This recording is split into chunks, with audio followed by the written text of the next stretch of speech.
around your throat, don't squeeze, and swallow. You feel that bump that moves up and down? It's your Adam's apple, your Eve's pomegranate, your vocal cords, your vocal folds, your larynx, your voice box. There's a lot of names. I'm mostly just going to call it your voice. You can put your hand down now unless you really enjoy having your hand around your throat. That is where all of your sound comes from. It moves up and it moves down and it stays stable in the center, and that can change the quality of your tone. When your larynx is way up top, right at the top of your throat, you get that kind of closed off Southern preacher kind of sound. When your larynx gets back to that middle space, you get that normal spoken sound. When your larynx drops, you get that richer, deeper, fuller James Earl Jones, this is CNN kind of tone.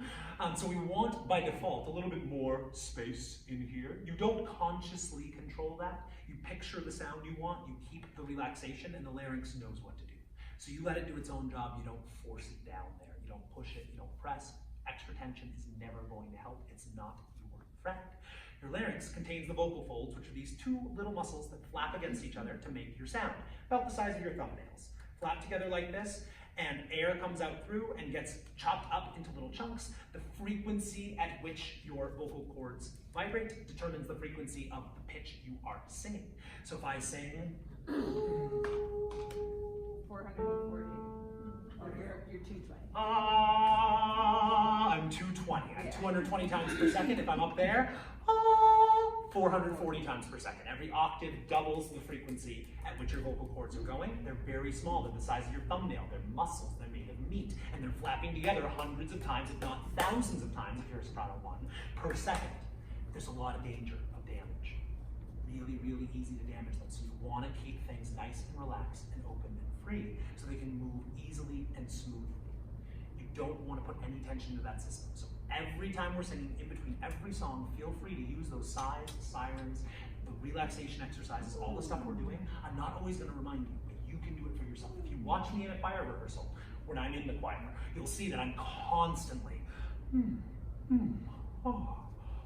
just checking in with my instrument, breathing, relaxing, sighing, keeping everything nice and loose and free, because it's so easy to accumulate damage there, particularly with older instruments. You guys have a disadvantage there, but there are wonderful advantages to working with older singers because you bring so much life experience to the songs, and many of these songs you've sung your entire lives. So you have a lot more emotional expression, you have a lot more depth of experience and expression that you can bring to these songs that children just can't.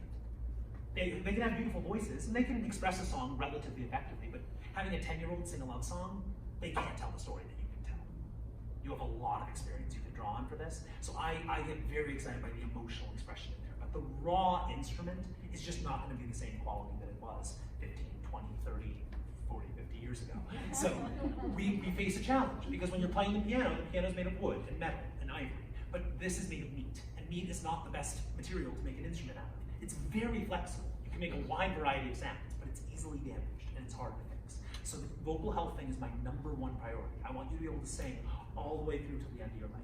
I don't want you to lose that. And we've lost singers before who just said, I just can't keep up anymore. I wish I could do it. I want to be here, but I can't do it. My throat can't do it. And I would hate for that to happen to any of you. I want you to be able to sing every single day you want to sing for the rest of your lives. So keep it nice and relaxed and free. Stand up tall. Feet shoulder width apart, one about a little bit in front of the other, maybe a few inches in front, knees bouncing, hips rotated in, shoulders back and down, neck nice and relaxed and loose, like a string pulling the top. Superman chest, broad ribs. As you breathe in, fill the core, expand at the base, and sigh. A little higher this time. Good, we're going to do a siren, which is bottom to top and back down. Sounds like this.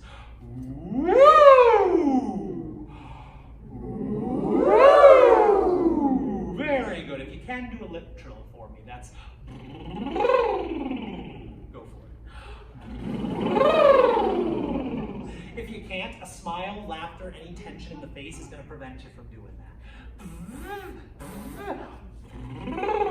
You want to relax your face like you just got back from the dentist and there's still some Novocaine left in your jaw. And everything's nice and loose and floppy.